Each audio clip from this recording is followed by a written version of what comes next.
Hi friends, in our last video we have discussed about the flex core arc welding electrodes for mild steels which falls in the AWS classification of A5.20. Today we are going to discuss about the FCAW electrode for alloy steels which falls in 5.29 of AWS classification and also for the stainless steel electrodes which falls in A522 of AWS classification. So let us start. So friends, we'll discuss about FCAW electrode for alloy steels and stainless steel. To start with, we will discuss about the alloy steels which falls in the category of AWS A5.29, and there are five types of electrodes in that group. You can see T1, T4, T5, T8 and TXG group. And the X value we'll be discussing what are those EXS, and we'll be discussing that. You can see that there are two self-shielded and two gas-shielded one. Okay, and one self-shielded is having the DCEN, that is straight polarity. And as far as the G is concerned, this is not defined in the classification. This is to be discussed between the manufacturer of the electrodes and the user. And they have to finalize it, and the manufacturer manufactures accordingly. So not defined in the AWS classification. Okay. Now we will discuss most commonly used FCAW electrode for alloy steel. Okay, the first one is E81T1W. This is used for high strength steels, all position welding, and polarity is DCEP, gas shielded, and the CO2 gas will be used. Also, you can definitely use a mixture of argon and CO2 for better arc characteristics. Always. The next in category is E81T1A1. This is good for boiler fabrication, pressure vessel applications, and also for 0.5% molybdenum steels, all position welding, and DCEP polarity. Again, CO2 gas shielded 100% can be. Always, as I just said, it is better if you want to use a mixture of argon 80% or 20% or CO2, that will provide a better arc characteristics.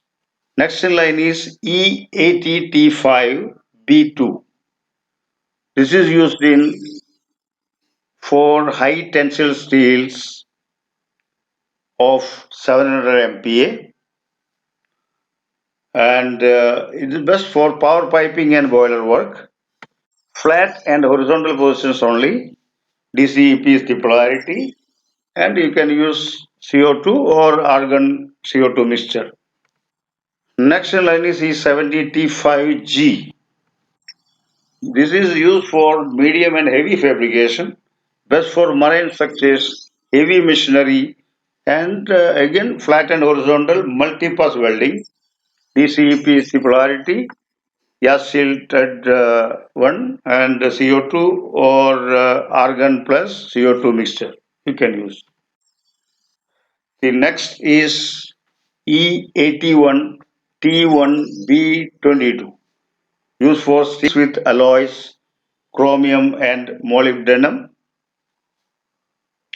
best for high temperature applications, single or multi-pass welding in all positions, and polarity is reverse polarity, that's DCEP, and CO2 or argon mixture.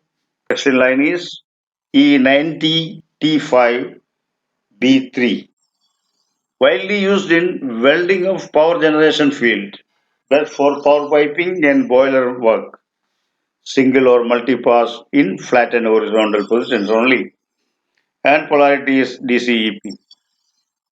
gas shielded. Next in line is E90T5K2. These are for high strength low alloy steels. Ideal choice against hydrogen cracking steels. Also for high tensile steels with low temperature toughness is required. Single or multi-pass welding in flat and horizontal positions, DCEP polarity, and CO2 or argon CO2 mixture. The next and last one is E110 T5G.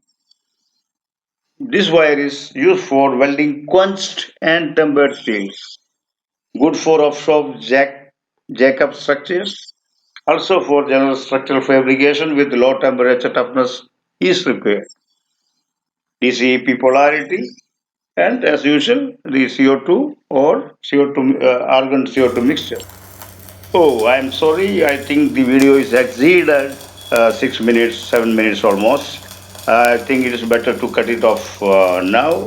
And the other part of the video, that is about the stainless steel electrodes for arc welding, will be discussed in the next one.